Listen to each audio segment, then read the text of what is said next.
Hello friends, આજે હું બનાવવાની છું ગાજરનો હલવો. હોટેલ કે રેસ્ટોરન્ટ પર મળે એવો આજે હું હલવો બનાવવાની છું ફ્રેન્ડ્સ. ચલો આપણે જોઈ લઈએ ગાજરના હલવાની રેસિપી. મેં અહીંયા દેશી ગાજર લીધા છે, 500 ગ્રામ ગાજર લીધા છે. એને અહીંયા આપણે આ રીતના કટ કરી અને એનો જે યલો ભાગ પાર્ટ આવે છે એ અલગ પાડી દેવાનો છે આ રીતના. અને અહીંયા આપણે ખમણીથી ખમણી લેવાનું છે, ક્રશ કરી લેવાનો છે ગાજરને. તમે ફ્રેન્ડ્સ જોઈ શકો છો. હવે ફ્રેન્ડ્સ અહીંયા આપણા ગાજર સરસ ક્રશ થઈ ગયા છે, ખમણાઈ ગયા છે, તમે જોઈ શકો છો ને. અહીંયા આ રીતનું સરસ ચૂરણ તૈયાર કરી લેવાનું છે ગાજરનું. અને આપણે અહીંયા હવે એક ગેસ ઉપર કડાઈ રાખી દઈશું અને એમાં આપણે 2 ટેબલ સ્પૂન ઘી એડ કરવાનું છે. અને હવે અહીંયા આપણે જે ગાજરનું સીણ તૈયાર કરેલું છે એ અંદર એડ કરી દેવાનું છે આ રીતના. અને અહીંયા આપણે 3 થી 4 મિનિટ જેવું અહીંયા આપણે ઘીની અંદર ગાજરના ચૂરણને શેકી લેવાનું છે, હલાવતા રહેવાનું છે આ રીતના. તમે જોઈ શકો છો ફ્રેન્ડ્સ. હવે ફ્રેન્ડ્સ અહીંયા દરેક ઘરની પ્રોસેસ અલગ અલગ હોય છે હલવો બનાવવાની.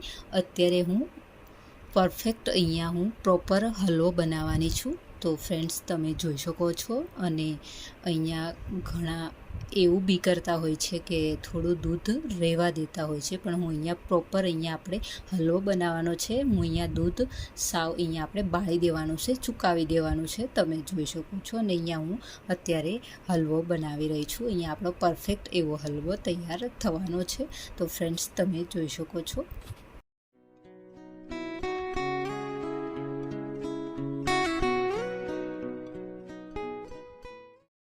હવે ફ્રેન્ડ્સ અહીંયા આપણું ગાજરનું સીણ બહુ જ સરસ શેકાઈ ગયું છે ઘીની અંદર, તમે જોઈ શકો છો ને. એકદમ સરસ શાઇનિંગ મારી રહ્યું છે આપણું આ ગાજરનું સીણ. હવે અહીંયા આપણે ફ્રેન્ડ્સ ખાંડ એડ કરી દેવાની છે. મેં અહીંયા 2 કપ ખાંડ લીધી છે. અત્યારે હું 2 કપ ખાંડ એડ કરી રહી છું. પણ ફ્રેન્ડ્સ અહીંયા તમને જેટલું ગળ્યું પસંદ હોય તે પ્રમાણે તમારે અહીંયા ખાંડ એડ કરી દેવાની છે. તો ફ્રેન્ડ્સ તમે જોઈ શકો છો ને. અહીંયા આપણે સરસ મિક્સ કરી લેવાનું છે આ રીતના. અહીંયા ખાંડ એડ કર્યા બાદ અને અહીંયા આપણે થોડું આ રીતના હલકું હલાવતા રહેવાનું છે. અને અહીંયા આપણે ગાજરનો હલવો ટેસ્ટી સરસ એવો બનવાનો છે ફ્રેન્ડ્સ. હવે ફ્રેન્ડ્સ તમે જોઈ શકો છો અહીંયા આપણી ખાંડ પણ સરસ મેલ્ટ થઈ ગઈ છે, એકદમ ગળી ગઈ છે. અને અહીંયા આપણો સરસ એવો લુક આવી રહ્યો છે હલવાનો. તો ફ્રેન્ડ્સ હવે અહીંયા આપણે 1/2 લીટર દૂધ અંદર એડ કરી દેવાનું છે.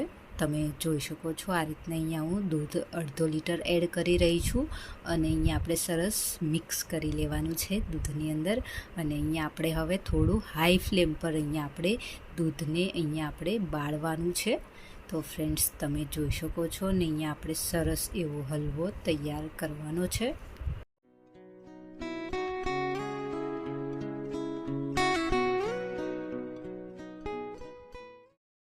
હવે ફ્રેન્ડ્સ અહીંયા મને થોડું ખાંડનું પ્રમાણ ઓછું લાગી રહ્યું છે, એટલે અત્યારે હું 1/2 કપ ખાંડ ફરી પાછી એડ કરી રહી છું ફ્રેન્ડ્સ. તો તમે જોઈ શકો છો ને. અહીંયા આપણે મિક્સ કરી લેવાનું છે ને આ રીતના હલાવતા જ રહેવાનું છે હલવાને. તમે જોઈ શકો છો ફ્રેન્ડ્સ. અને અહીંયા આપણે હાઈ ફ્લેમ પર જ રાખવાનું છે.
હવે ફ્રેન્ડ્સ અહીંયા આપણે હલવાની અંદર એલસી પાવડર એડ કરી દેવાનો છે. અહીંયા મેં 1 ટીસ્પૂન લીધો છે એલસી પાવડર, એ અહીંયા હું અત્યારે એડ કરી રહી છું. તમે જોઈ શકો છો ફ્રેન્ડ્સ ને અહીંયા આપણે મિક્સ કરી લેવાનો છે સરસ આ રીતે તમે જોઈ શકો છો.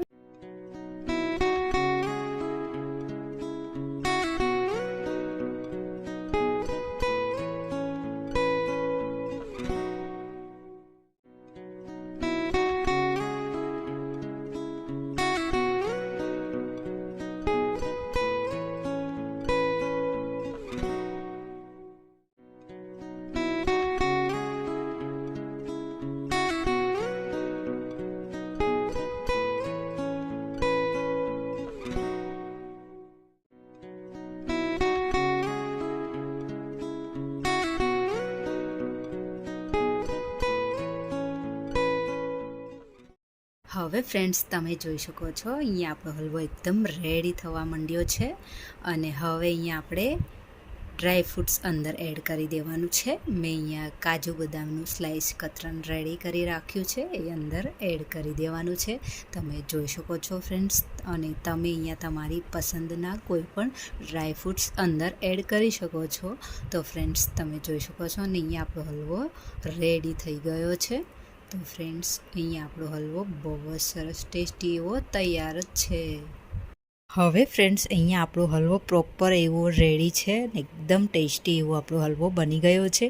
તો હવે ફ્રેન્ડ્સ આપણે હલવાને એક બાઉલની અંદર લઈ લેવાનો છે ને તમે જોઈ શકો છો અહીંયા આપણો હલવો તૈયાર થઈ ગયો છે. તો ફ્રેન્ડ્સ તૈયાર છે હલવો, ગાજરનો હલવો.